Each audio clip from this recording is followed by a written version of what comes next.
Today, I'm in the city of brotherly love, Philadelphia, Pennsylvania, the U.S.'s first capital, home to Independence Hall and the Liberty Bell. For a while, Philadelphia was one of the most active ports in the U.S. Because of that, most of the cacao beans entering the United States during the 19th century were processed right here. About 100 years before that, in 1739, Benjamin Franklin was selling chocolate out of his print shop just a stone's throw from where I'm standing on Market Street. Today, Shane Confectionery remains the oldest continuously operating candy store in the entire United States. It started right here in this very building in 1863.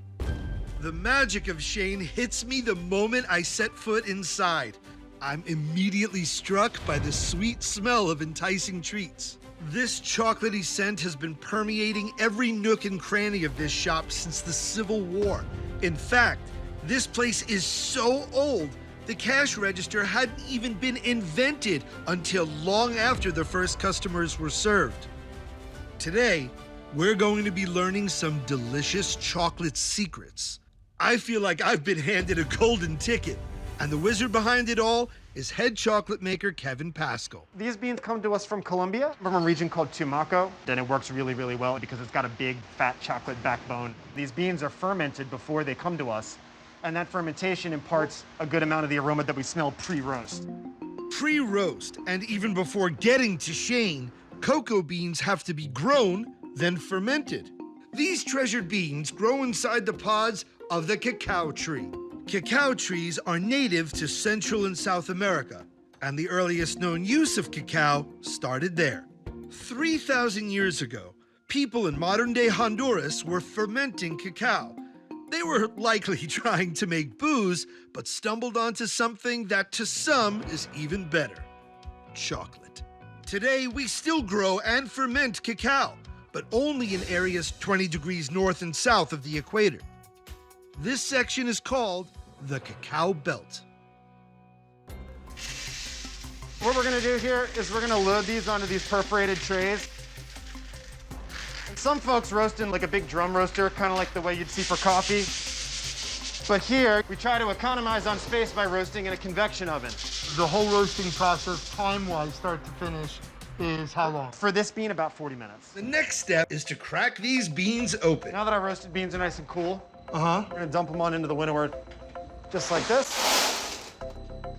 Shall I do the honors? Oh, please do, because I will drop them everywhere. To get at the nibs inside our entire batch, we'll use a special machine known as the winnower. All right, let's get to winnowing. Once Kevin loads the beans into the hopper and releases a catch, the winnower gets to work. The beans first fall into the cracker, which has a blade that will chop them up into a mix of husks and dark brown nibs. The crushed beans then tumble down a tube where precise vacuum pressure will suck up all the papery husks, leaving behind the solid nibs. It usually takes 24 hours to crush cocoa nibs into this vat of chocolatey liquid. But lucky for us, Kevin's got a batch from yesterday, ready for our tasting pleasure. All right, this is remarkable. This is just nib, correct? That's right. You haven't added any oil or anything to this. No, nothing up my sleeve. That's right. This melty liquid is just pure cacao nib, ground up and heated down to a rich liquid by the friction inside the melanger. The way this works basically is these are big granite wheels, and they're rolling on a granite base. They're in contact at the bottom there, and we control the amount of pressure that's being applied to them. This batch should be done at this point. I'm looking at a batch of fresh chocolate that's been combined with sugar and cocoa butter into this luscious concoction. This looks and smells like the chocolate I've been dreaming about. We can go ahead and take a taste if you'd like. I would like. Get you a little smear here. So this is our house dark chocolate blend. All righty. Let's give this a little taste.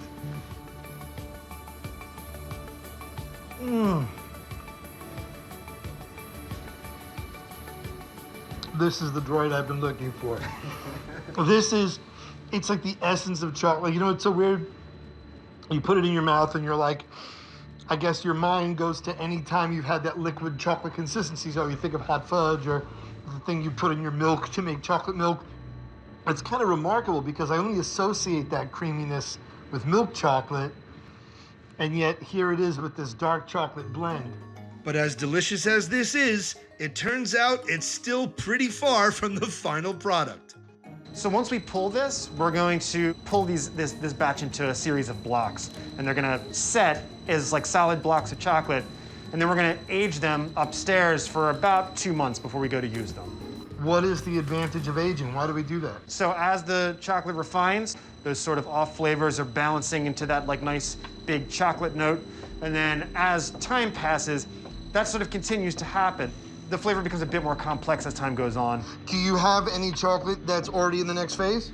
We do. Upstairs, we've got chocolate that's already blocked up and ready to go, so we can temper and mold that now. All right, ready to rock. After you, sir. We've reached the final stretch of our chocolate marathon. After sorting, roasting, winnowing, grinding, and conching our beans, it's time to temper the blocks of aged chocolate and mold it up. First, the blocks of aged chocolate are melted down in a special machine. So, Soft serve. this is our automatic tempering machine.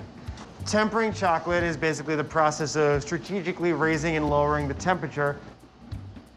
I have a pastry bag here. We fill up some tempered chocolate, and then we'll take it over there and mold some stuff. How's that sound? Let's. Shane sculpts their chocolate into all sorts of shapes. So when Kevin asked me to pick out today's mold, I hopped to it. All right, so you picked out the frogs, which is one of my favorite molds. So how about this? I'll fill up the first like 2 or so, and then I'll hand the bag off, and you can do a few. Sure. Now check this out. We're gonna fill this up, and then I'm gonna take the mold, give it a couple good taps, and that's gonna kind of help the chocolate settle out, and ideally it'll help some air bubbles kind of force their way to the surface. Why don't you give it a try? I am terrified. I feel I'm gonna ruin all of yours. So grab the end there so it doesn't slide out. There you go. So should I do the other end here? How about you do this row right here? Okay. When we began this chocolate odyssey, Kevin mentioned that handcrafting chocolate deepens his connection with what he makes.